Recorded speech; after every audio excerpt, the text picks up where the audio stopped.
MT media Odisha को subscribe करें, bell icon को जरूर दबाएं। मैं तमाम हजरात से इल्तिमास व गुजारिश कर रहा हूँ कि आखिरी प्रोग्राम है और नेमत और बरकत आप हजरात के लिए अल्लाह ने नसीब किया है। आपके सामने, हमारे सामने और हमारे दरमियान आलम इस्लाम के मायनाज शख्सियत और अजीम कायद पासबाने मिल्लत कुल हिंद राब्ता मदारिस दारुल उलूम देवबंद के नाजिम व सरपरस्त आला व उस्ताद हदीस दारुल उलूम देवबंद शिरकत फरमाकर हम आपके बेहद शुक्रगुजार हैं, जिन्होंने अपनी आली ज़र्फ़ी और करम फरमाई के सबब शिरकत फरमाकर हम तमाम सामईन हाज़रीन और स्टेज पर रौनक अफरोज उलमाए किराम पर एहसाने अजीम फरमाया। बर्रे सगीर के उस अजीम शान रफ़ीउल मकाम दारुल उलूम देवबंद में आपका एक खास इल्मी वक़ार कायम है। चाहे वो फन्ने नाहव हो, फन्ने सर्फ हो, फन्ने बलागत हो और फसाहत और बलागत की किताब हो, मुश्किल से मुश्किल उलझे हुए मसाइल को तलबा के जहन में उंडेल देना, ये और बात बात पर इल्मी नुक्ता पैदा करने में आपको ये तूला हासिल है। दारुल उलूम देवबंद तलबा के सामने ऐसे गुलो लाला बिखेरते हैं कि उस हकाइक और मारिफ के चमनिस्तान में एक बहार आ जाती है।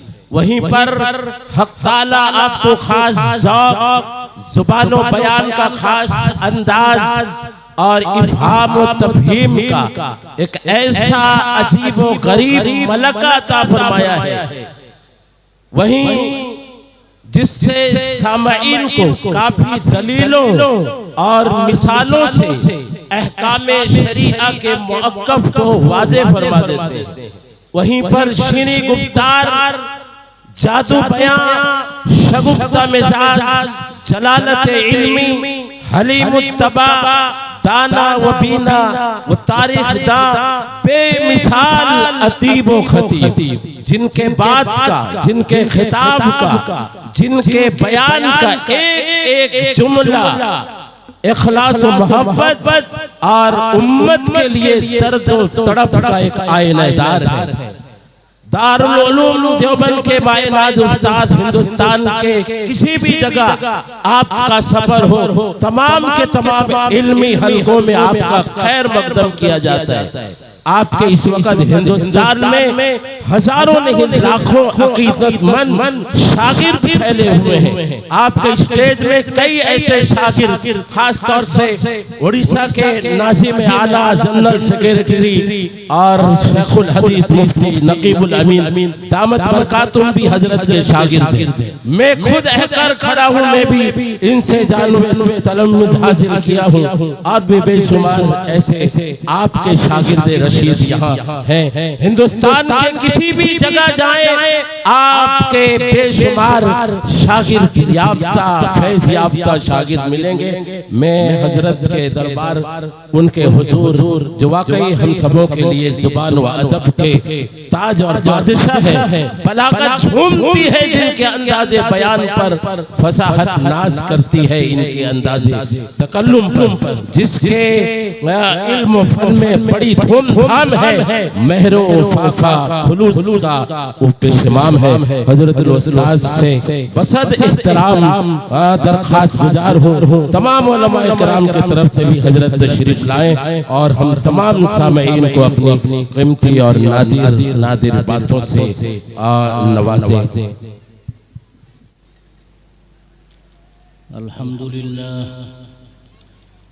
अल्हम्दुलिल्लाह नहमदुहु व नस्तईनुहु व नस्तगफिरुहु व नु'मिनु बिही व नतवक्कलु अलैहि वनऊज़ु बिल्लाहि मिन शुरूरि अनफुसिना व मिन सय्यिआति अअमालिना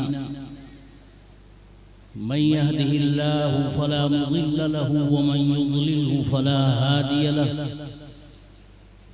व नशहदु अन ला इलाहा इल्लल्लाहु वहदहु ला शरीक लहु व नशहदु अन्न सय्यिदना व मौलाना मुहम्मदन अब्दुहु व रसूलुहु सल्लल्लाहु अलैहि वसल्लम तस्लीमन कसीरन कसीरा।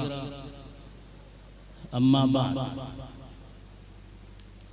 फ़क़द क़ाल नबी सल्लल्लाहु अलैहि वसल्लम अल उलमा वरसतुल अंबिया औ कमा क़ाल सल्लल्लाहु अलैहि वसल्लम। हज़रत सदर मुहतरम हज़रात उलमाए किराम, बुज़ुर्गों और दोस्तों, मदरसा काशिफुल उलूम पलसौदा का ये इजलास दस्तार बंदी है। काफ़ी देर से आप हज़रात तशरीफ़ फरमा हैं और बहुत ही अहम प्रोग्राम और खिताबात आप हज़रात ने समाअत फरमाए। इनमें हज़रत मौलाना सैयद नकीबुल अमीन साहब बरकी दामत बरकातुहुम मोहतमिम शेखुल हदीस जामिया इस्लामिया मरकज़ुल उलूम सोंगड़ा और हज़रत मौलाना मोहम्मद फ़ारूक साहब दामत बरकातुहुम मोहतमिम मदरसा केंद्रपाड़ा और सदर सूबाई राबते मदारिस इस्लामिया अरबिया सूबे उड़ीसा के खिताबात ख़ास तौर पर शामिल हैं। वक्त बहुत हो गया है और ज़्यादा कुछ कहने की ज़रूरत भी नहीं है, इसलिए दो चार बातें आप हज़रात से करके बात ख़त्म कर दी जाए। अभी मौलाना मेराज साहब जो इस इदारे के मोहतमिम हैं, उन्होंने जो तहरीर आप हज़रात के सामने पढ़ी है उसमें दारुल देवबंद की खिदमात वगैरह का नहायत अच्छे अंदाज में तज़किरा। मैं अपनी बात वहीं से शुरू करता हूं कि आज पूरे मुल्क में और मुल्क से बाहर भी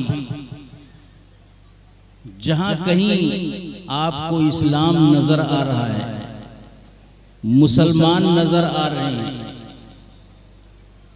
जहां भी मदरसों में क़ाल अल्लाह व क़ाल रसूल की सदाएं बुलंद हो रही हैं, जहां चेहरों पर दाढ़ियां और सरों पर टोपियां नजर आ रही हैं, ये सब सदका है हज़रात अकाबिर उलमाए देवबंद। उलमाए देवबंद जब बोलते हैं तो सिर्फ देवबंद में दारुल देवबंद से मुताल्लिक उलमा मुराद नहीं होते, बल्कि सारे अहले हक उलमा मुराद होते। उसमें सरे फेरिस्त तो दारुल देवबंद ही के अकाबिर हैं, लेकिन मज़ाहिरुल सहारनपुर, दारुल उलूम नदवतुल उलमा, मदरसा शाही मुरादाबाद और इस तरह जो बड़े बड़े मदरसे मुल्क में हैं, वो सब उलमाए देवबंद। लिहाजा ये हमारे अकाबिर की मेहनत, कुर्बानी, जिद्दोजहद, उनका इखलास है कि उन्होंने निहायत इखलास से देवबंद में एक मदरसे की बुनियाद डाली, जो एक उस्ताद और एक शागिर्द से शुरू हुआ। लेकिन उनकी इस जिद्दोजहद में इतना इखलास था कि 1-2 साल ही में बहुत से ममालिक में दारुल देवबंद की खिदमात का चर्चा होने लगा और चंद सालों में ही अफगानिस्तान, बाद अरब ममालिक, बर्मा और दूसरी जगहों से फुजला दारुल देवबंद यानी तलबा दारुल देवबंद आने लगे। तो दारुल देवबंद के अकाबिर के इखलास और जिद्दोजहद की वजह से ये कामयाबी हासिल हुई। और उस जमाने में अंग्रेज जो इस मुल्क को ईसाई मुल्क बनाना चाहते थे और बरतानिया की पार्लियामेंट में ये ऐलान हो गया था कि वो दिन दूर नहीं जब हम पूरे हिंदुस्तान पर ईसा मसीह का झंडा लहराएंगे। लेकिन ये हमारे अकाबिर, हमारे बुजुर्गों की शबाना रोज मेहनत, मुखलिसाना जिद्दोजहद थी कि वो अंग्रेजों का वो दिन आज तक नहीं आया और न वो आइंदा कभी इंशाअल्लाह आएगा। इसी तरह फिरका परस्त ताकतों ने ये कोशिश भी की कि इस मुल्क को अपने मजहब का मुल्क बना दे, मगर वो इसमें भी नाकाम हैं और इंशाअल्लाह हमेशा नाकाम रहेंगे। तो हमारे अकाबिर और बुजुर्गों ने दारुल देवबंद कायम किया। लॉर्ड मेकाले जो अंग्रेजों का सरबराह और तालीम का जिम्मेदार था, उसने तालीम का नहज बदला। मुगलों के दौर में जो तालीम का निजाम था वो उसने यकसर बदल दिया और उसने ये ऐलान किया कि हम ऐसी तालीमी पॉलिसी नाफिज करने जा रहे हैं जिसके पढ़ने वाले अपने रंग व नस्ल के एतबार से हिंदुस्तानी होंगे, लेकिन अपने फिक्र और अपने ख्याल के एतबार से अंग्रेज और इंग्लिस्तानी होंगे।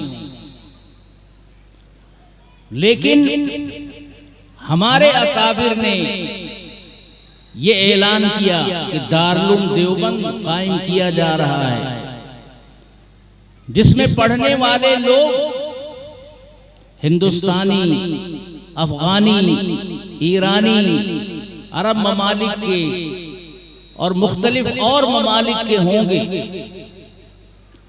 लेकिन वो अपने फिक्र और अकीदे और जहन के एतबार से सब इस्लामी और मुहम्मदी हों। अल्हम्दुलिल्लाह दारुल देवबंद इस नहज पर काम करता रहा और दारुल की जिद्दोजहद से ये मुल्क दूसरा स्पेन नहीं बनाया जा सका, वरना स्पेन में मुसलमानों ने 800 साल तक हुकूमत की। लेकिन जब वहां मुसलमानों की हुकूमत का खात्मा हुआ और ईसाई वहां छाए और उन्होंने इस्लामी निजाम को खत्म किया, तो पहले सरकारी खर्च पर, बड़ी बड़ी तनख्वाहों पर वहां के उलमा बच्चों को पढ़ाया करते थे। जब हुकूमत खत्म हो गई, तनख्वाहें भी खत्म हो गई और मामूली तनख्वाह का भी इंतजाम नहीं रहा और कम तनख्वाह पर या बगैर तनख्वाह के पढ़ाने वाला कोई आलिम वहां नहीं मिला। नतीजा यह हुआ कि जो मुसलमान थे उनको ईसाई बना दिया गया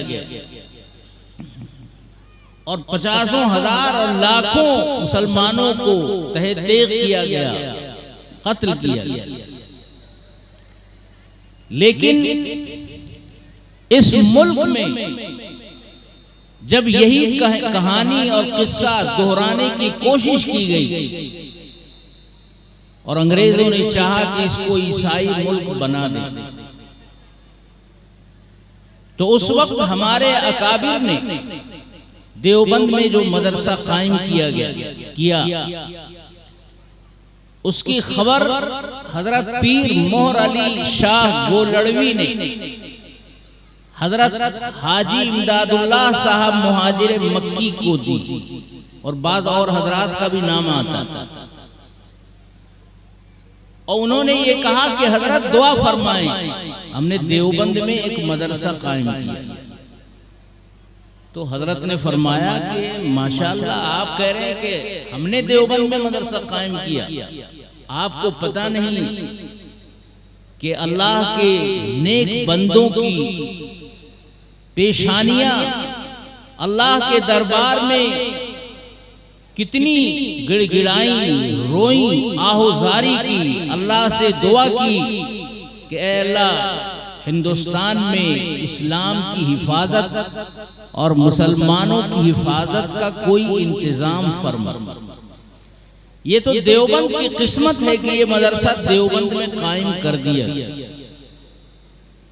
तो इस तरह इस मदरसे ने तालीम को जरिया बनाया और हजरत मौलाना कासिम साहब नानोतवी अलैहि रहमा ने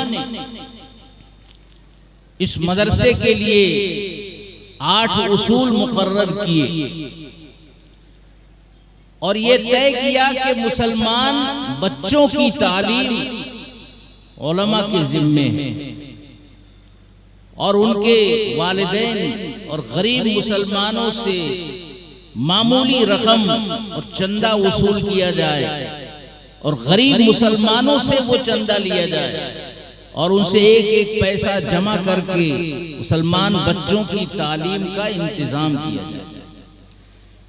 इसलिए कि मुसलमान बच्चों की मजहबी तालीम ये हुकूमत की जिम्मेदारी नहीं है, न हुकूमत ये काम करेगी, ये काम हमें खुद करना है। चुनाचे दारुल देवबंद में जो निजाम कायम किया गया वो अवामी चंदे का किया और अवामी चंदे पर 1-1, 2-2 रुपए लेकर मुसलमान बच्चों की तालीम का इंतजाम किया गया और ये बच्चे पढ़कर फारिग होते रहे और मुल्क के हालात में तब्दीली आती रही। तो तालीम बुनियादी चीज है। नबी पाक सल्लल्लाहु अलैहि वसल्लम ने दीन को आवाम तक पहुंचाने के लिए 3 तरीके इस्तेमाल किए। उनमें पहला है तालीम का तरीका। कुरान और हदीस की तालीम सहाबा को दी गई, सहाबा ने अपने शागिर्दों को दी, उनके शागिर्दों ने अपने शागिर्दों को दी। यही सिलसिला आज तक चल रहा है। इसी तरह दावत और तबलीग को भी दीन मुंतकिल करने का जरिया बनाया, लेकिन दावत और तबलीग के लिए भी तालीम ही बुनियादी चीज है। अगर कुरान और हदीस की तालीम न हो तो दावत और तबलीग में कामयाबी नहीं मिलेगी। तीसरी चीज है बड़े उलमा और मशाइख से इस्लाही ताल्लुक कायम करना। कुरान ने इसको तज़किये का नाम दिया और हजरत मौलाना तलहा साहब सहारनपुरी अलैहि रहमा ने एक रिसाले में इन तीनों चीजों की अहमियत बहुत अच्छे अंदाज में बयान की। तो सरकार दो आलम सल्लल्लाहु अलैहि वसल्लम के जमाने में दीन मुंतकिल करने के ये 3 असबाब और जराए थे। यही असबाब आज भी हैं और यही क़यामत तक रहेंगे। उनमें बुनियादी चीज है तालीम। इसलिए अपने बच्चों को कुरान और हदीस की तालीम दें। नबी पाक सल्लल्लाहु अलैहि वसल्लम का जो काम कुरान में बयान किया गया है वो 3-4 काम।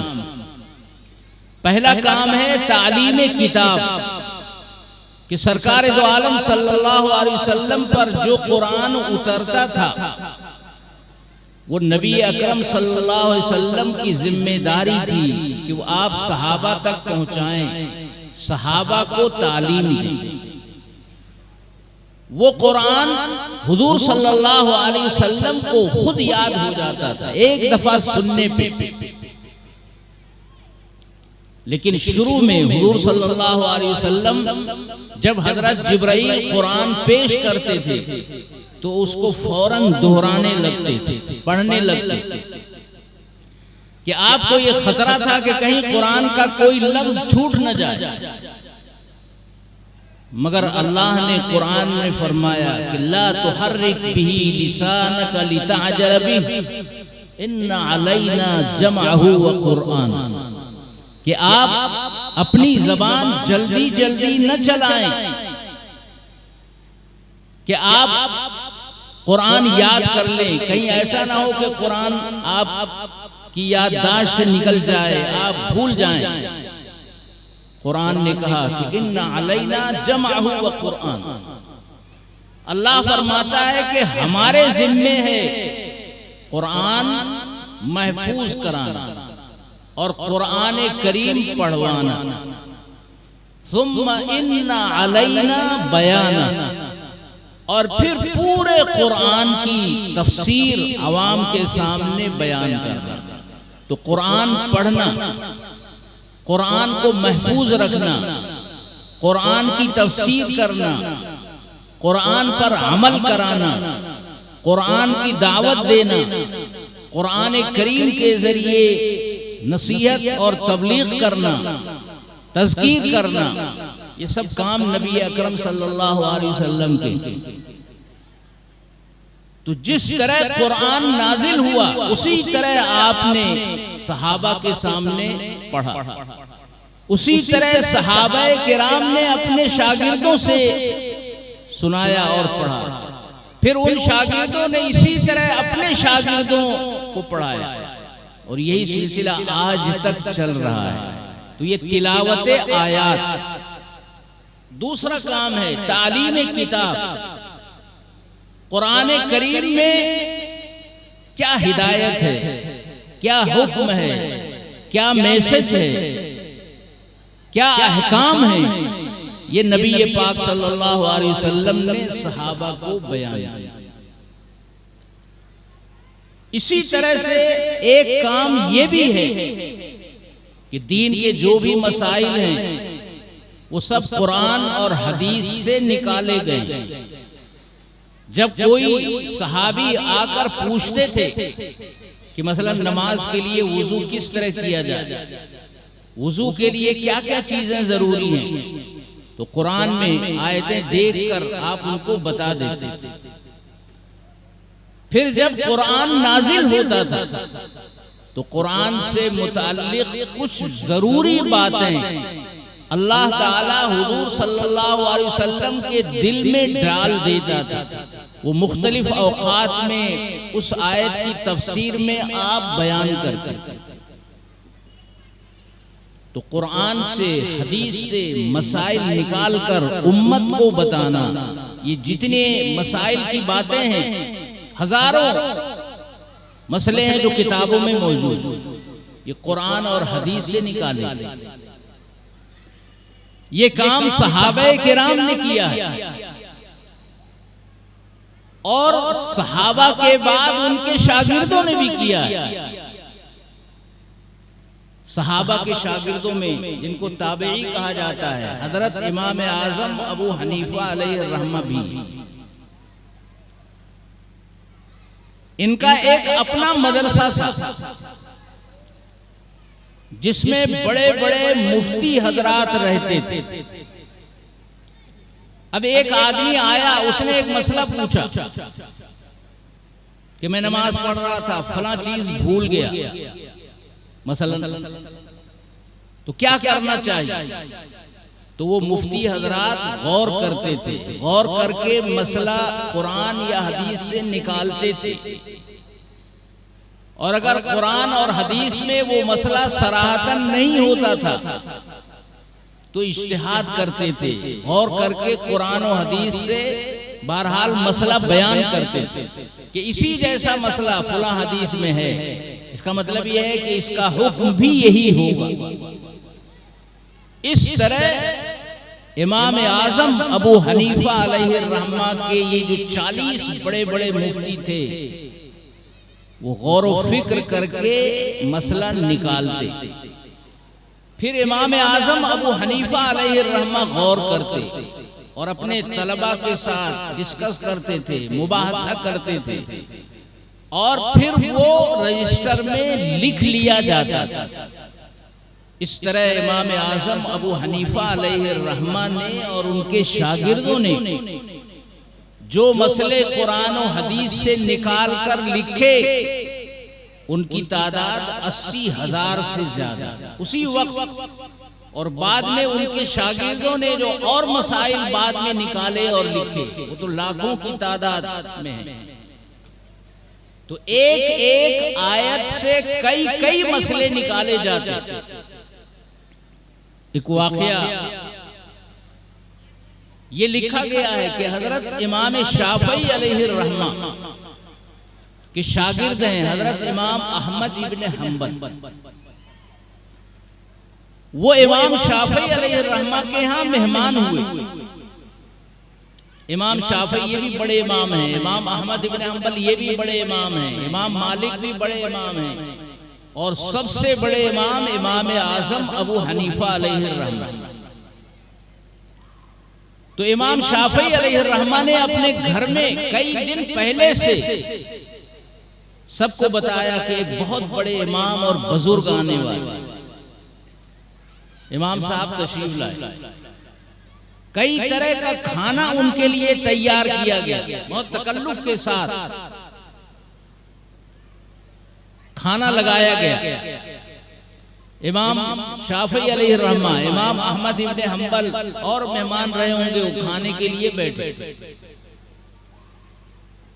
तो इमाम शाफी अलैहिर्रहमा की कुछ बच्चियां थी, तो बाज छोटी बच्चियों ने अंदर से देखा कि देखें इमाम साहब कैसे हैं, किस तरह खाते हैं, इतने बड़े इमाम हैं, सुन्नत पे अमल करते होंगे, किस तरह बैठते हैं, किस तरह बातचीत करते हैं। खाना हो गया, इमाम शाफी अलैहिर्रहमा अंदर तशरीफ ले गए। तो साहिबजादियों ने कहा कि अब्बा आप कहते थे बड़े नेक आदमी हैं, बड़े बुजुर्ग हैं, क्या नेक आदमी इतना खाना खाते हैं? तो इमाम साहब ने कहा कि हो सकता है कई वक्त से न खाया, भूखे रहे, मेहमान हैं, मेहमान जब ज्यादा खाना खा ले तो खुश होना चाहिए, उस पर इतराज नहीं करना चाहिए। वो चुप हो गई। फिर ईशा की नमाज वगैरह हुई।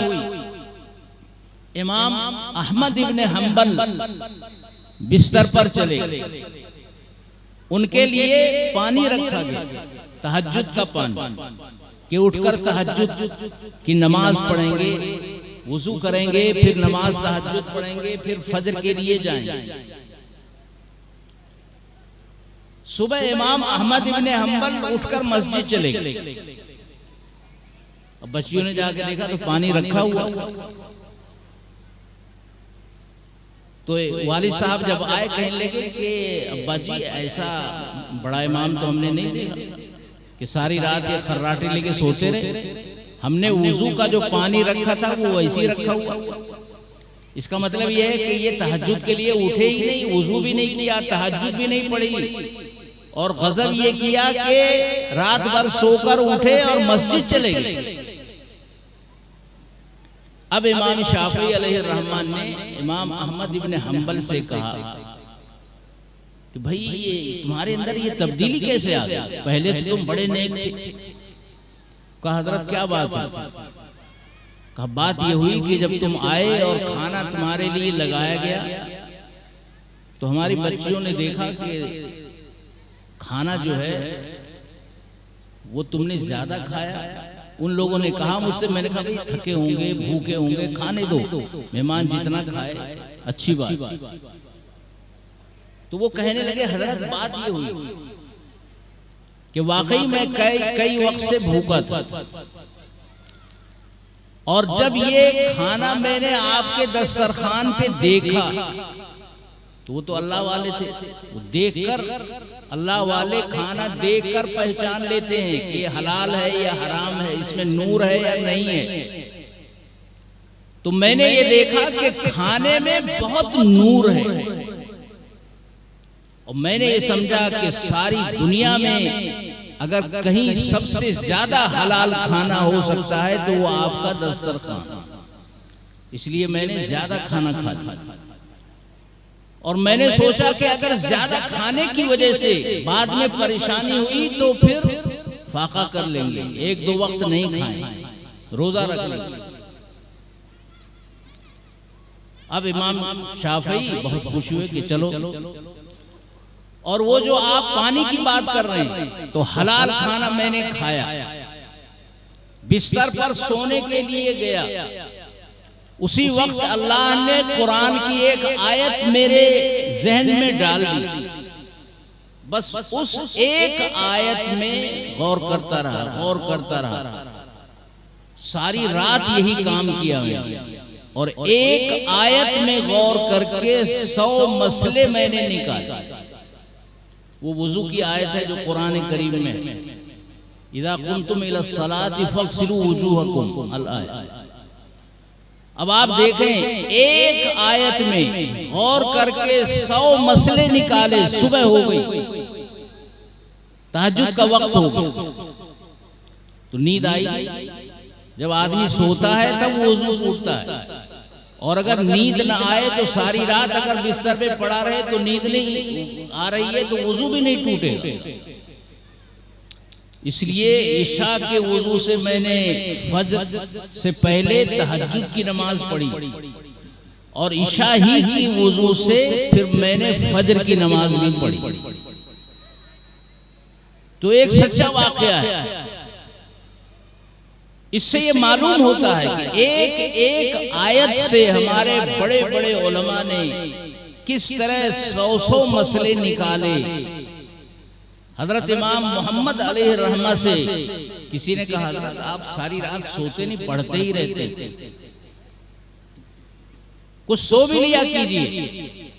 तो उन्होंने फरमाया, इमाम आजम अबू हनीफा अलैहिर्रहमा के बड़े शागिर्द, उन्होंने फरमाया कि कौम हमारे भरोसे पे सो रही है, हमारी कौम हमारे भरोसे पे सो रही है कि मोहम्मद और दूसरे जो उलमा हैं वो दीन के काम में मशक्कत उठाएंगे, रात भर जगेंगे। अगर हम भी सो जाएं तो फिर तो कौम का बेड़ा ही गर्क हो जाए। इस तरह उलमा ने तकलीफ उठाई है, मशक्कत उठाई है, मशक्कत उठाकर दीन का काम किया है, उम्मत तक मसाइल पहुंचाए हैं, और उम्मत को फिर अमल में आसानी हुई है। इमाम आज़म अबू हनीफा अलैहिर्रहमा का अजीब, उनके बहुत से वाक़यात बहुत अजीब व गरीब। कपड़े के ताजिर थे, अपनी दुकान पे एक आदमी को रखा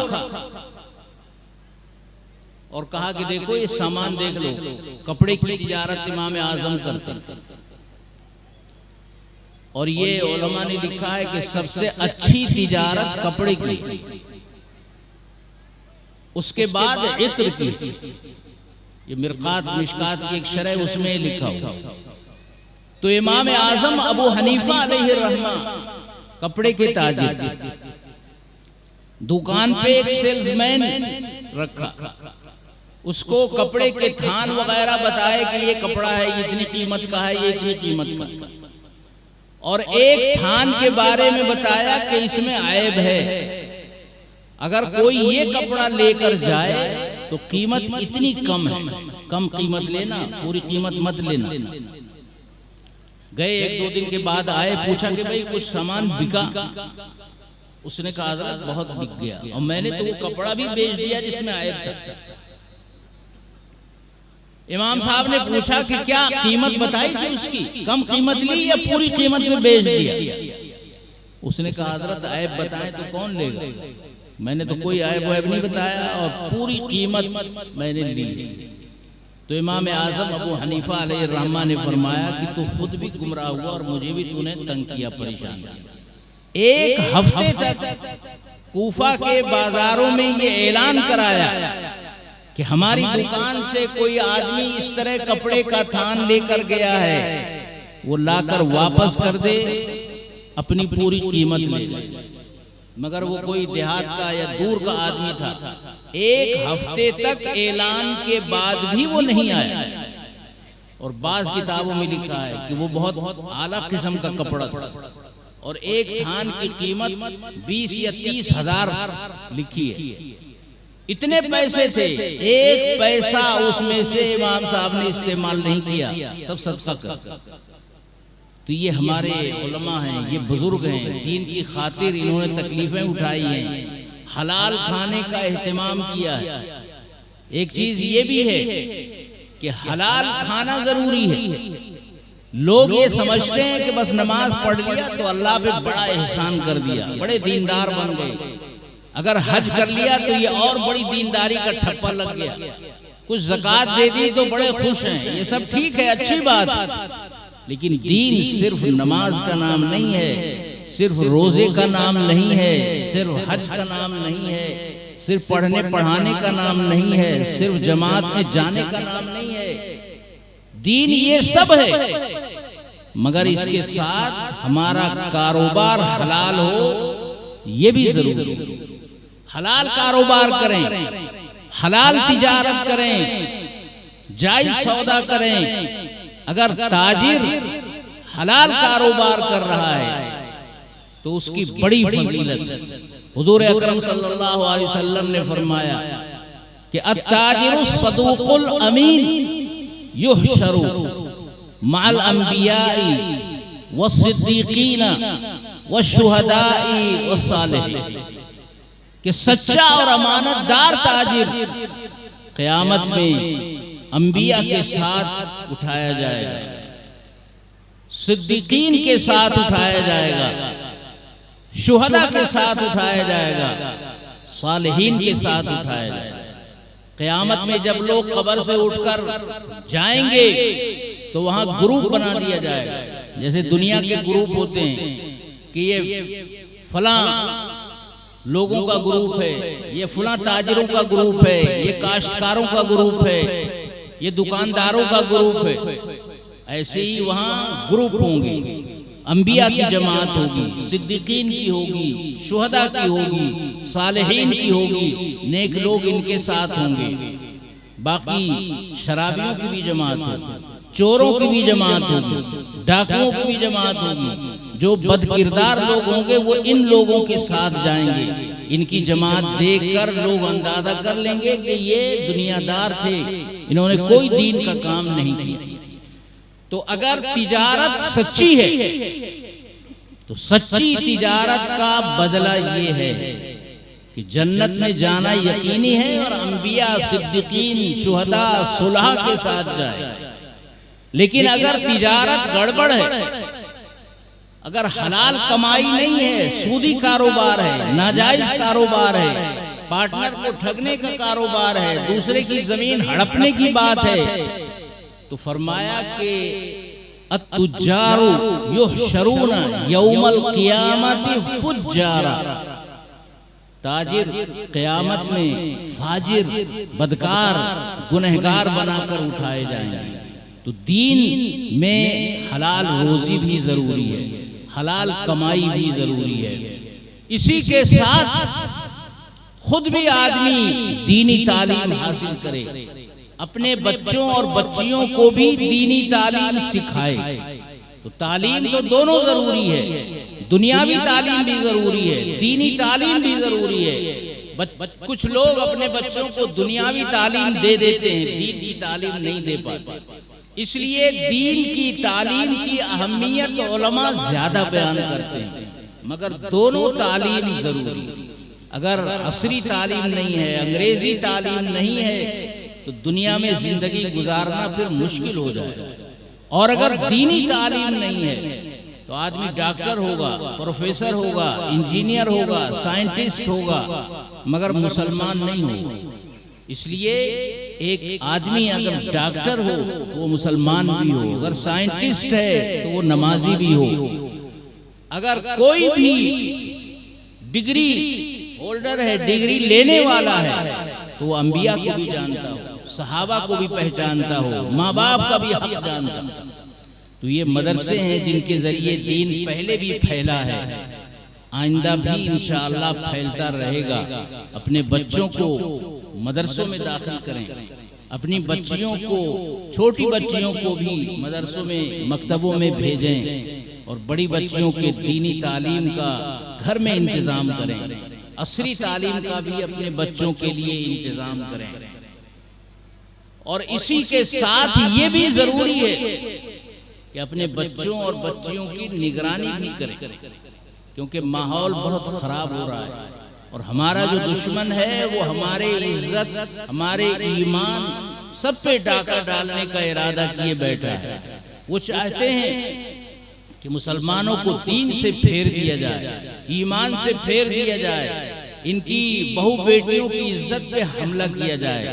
इसलिए अपनी बच्चियों की निगरानी भी करें, तालीम भी दें, मगर माहौल इस्लामी होना चाहिए और निगरानी पूरी होनी चाहिए, ताकि ये बच्चे बहक न जाएं, गुमराह न हो जाएं, भटक न जाएं, दूसरों के हत्थे न चढ़ जाएं।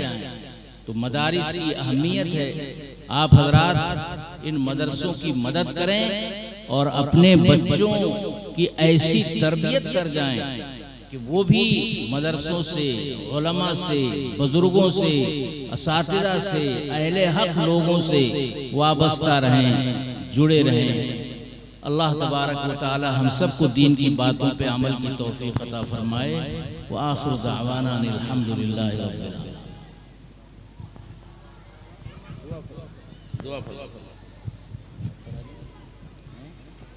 आप दुआ अल्लाहुम्मा सल्लि अला सय्यिदिना व मौलाना मुहम्मद व अला आलिहि व सहबिहि अजमईन। ऐ अल्लाह अपने फज़ल व करम से हम सब के गुनाहों को माफ़ फरमा। ऐ अल्लाह इस मदरसे के इजलास में जो भी उलमाए किराम ने कहा है, उन बातों पर कहने सुनने वालों को सबको अमल की तौफीक अता फरमा। ऐ अल्लाह कुरान और हदीस की बातों को अपनी ज़िंदगियों में उतारने की तौफीक अता फरमा।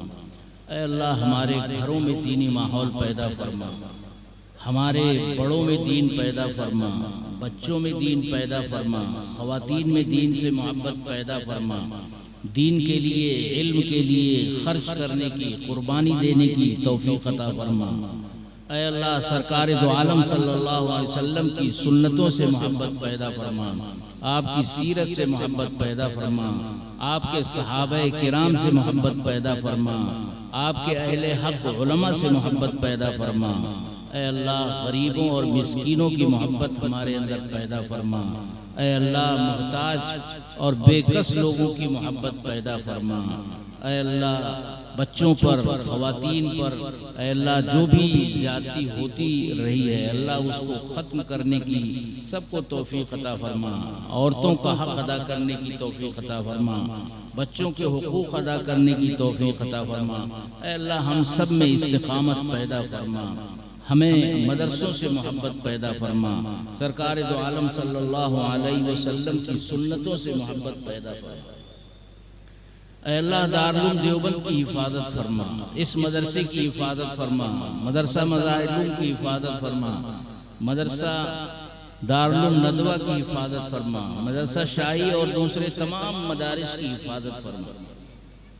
अल्लाह सारी दुनिया में जहाँ तालीम का काम हो रहा है, जहाँ दावत का काम हो रहा है, जहाँ इस्लाह का काम हो रहा है, अल्लाह उन कामों को कबूल फरमा। अल्लाह उसको और ज़्यादा बड़े पैमाने पर करने की तौफीक अता फरमा। अल्लाह हम सबको हरमैन शरीफैन की ज़ियारत की तौफीक अता फरमा। नबी पाक सल्लल्लाहु अलैहि वसल्लम के दस्ते मुबारक से हौज़ कौसर का जाम नसीब फरमा। अल्लाह हम में जो परेशान हाल हैं उनकी परेशानी दूर फरमा, जो बीमार हैं शिफाए कामिला अता फरमा, जो कर्जदार हैं गैब से कर्जे की अदायगी की सूरत पैदा फरमा। अल्लाह जो परेशान हाल हैं किसी भी तरह से अल्लाह परेशानी दूर फरमा। अल्लाह हम सब के कारोबार में बरकत अता फरमा, हलाल रोज़ी खाने कमाने की तौफीक अता फरमा, हलाल रोज़ी अल्लाह के रास्ते में खर्च करने की तौफीक अता फरमा। ऐ अल्लाह हमारी ख़वातीन और माओं और बहनों के भी दिली इरादों और जायज़ मकासिद में कामयाबी अता फरमा। ऐ अल्लाह इस मदरसे के लिए जिन हजरात ने इमदाद किया है, ऐ अल्लाह उसको कबूल फरमा, उनको उसका बेहतर अजर और सिला अता फरमा, सबके घरों में खैर व बरकत नाजिल फरमा। ऐ अल्लाह हर तरह की परेशानी, आफतों, मुसीबतों, बीमारियों से सब लोगों की हिफाजत फरमा। ऐ अल्लाह जो भी दुआएं की गई हैं उन्हें कबूल फरमा, जो रह गई हैं अल्लाह अपने फजल व करम से वो चीज़ें भी हमें आता फरमा। रब्बना तक़ब्बल मिन्ना इन्नका अंतस समीउल अलीम व तुब अलैना या मौलाना इन्नका अंतत तव्वाबुर रहीम। सल्लल्लाहु तआला अला खैरि खल्क़ि सय्यिदिना व मौलाना मुहम्मद व अला आलिहि व सहबिहि अजमईन रहमतिका या अरहमर राहिमीन। अगर वीडियो अच्छी लगी तो लाइक करें और तमाम दोस्तों को शेयर करें।